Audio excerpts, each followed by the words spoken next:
Hi, in this video we're going to be looking at the 10mm samurai from Wargames Atlantic.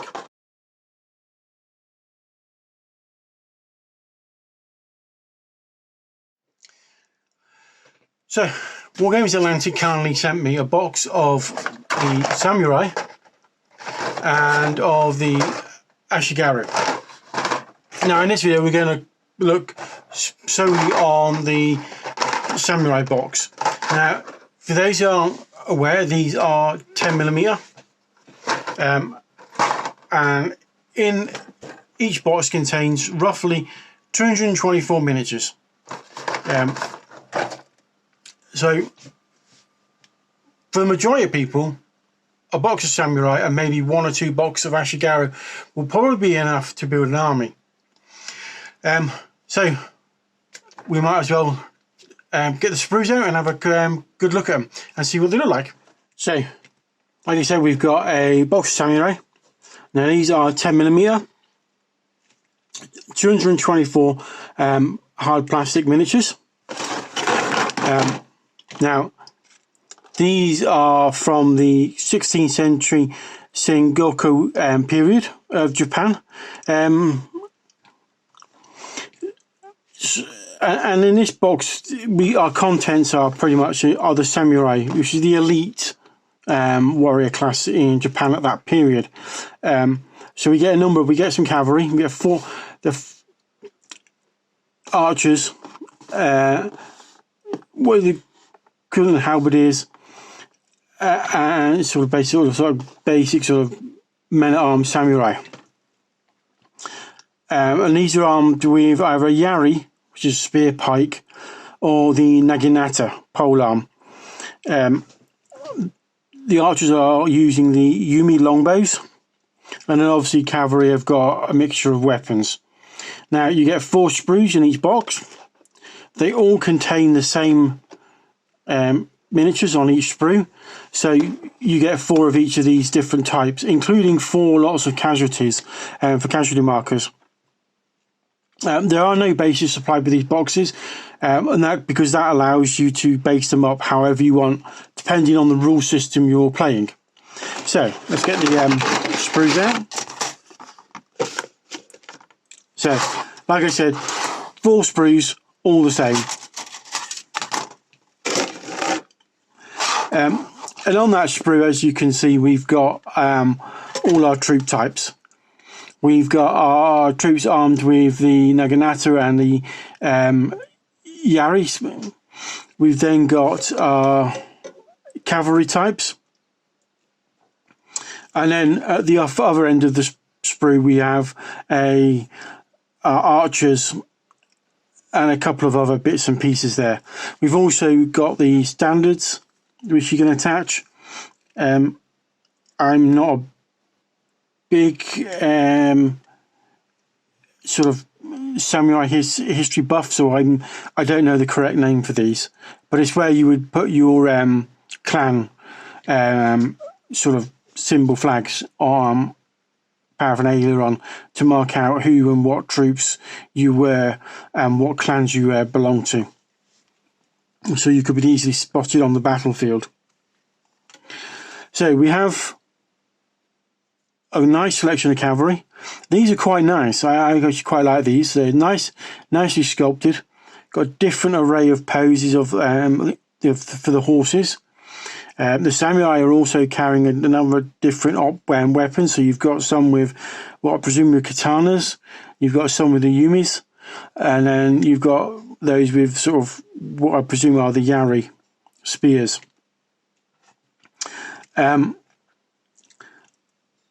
So we then got our foot here, along here, all using a combination of naginata and yaris.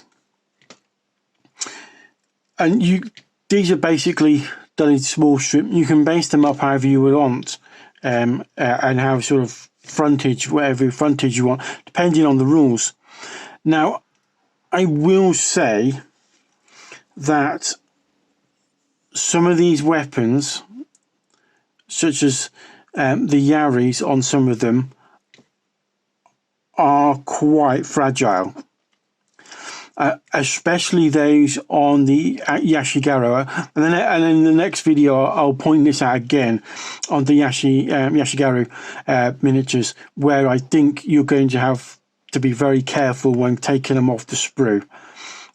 So it's basically a lot of those with the long sort of spear type weapons.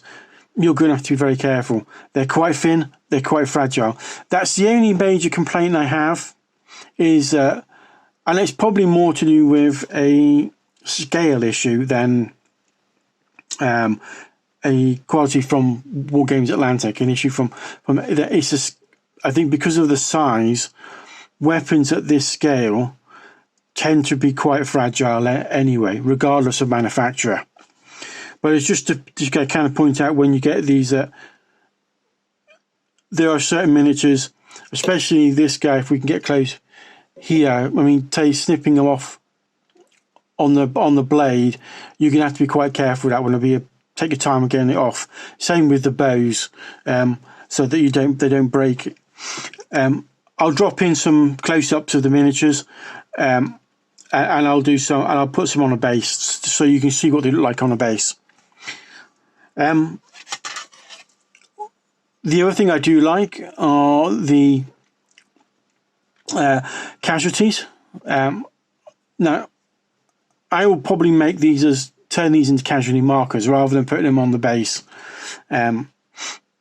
simply because of the variety of different games I play, that I'll probably need at some point to use casualty markers. So there's plenty of them in each box, and it's likewise in the Yashigaru. When I do the Yashigaru video, I'll point out there are my casualties in that set as well.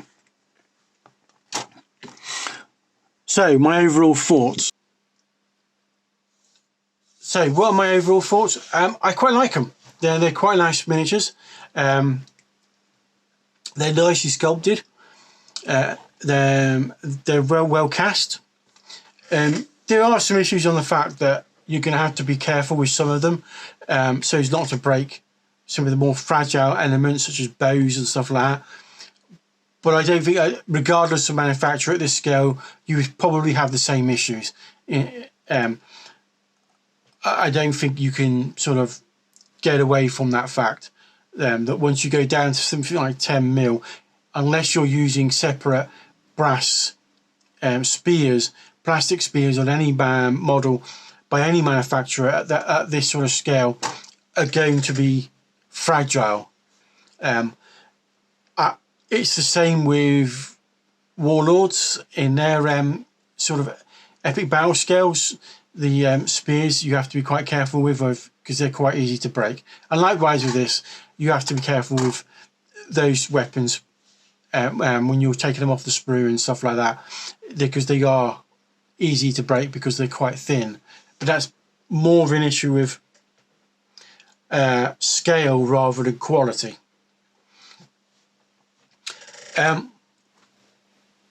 How many boxes are you going to need to make an army? I think you could probably get away with a box of samurai and 2 boxes of Ashigaru, and you make quite a nice force. You could go, if you wanted more samurai, 2 boxes of each. I'm probably going to add a box of Ashigaru at some point, but I'm going to wait till I've painted these. Now, I'm quite fortunate that Wargames Atlantic sent me these, so I'm very grateful for them for sending them through.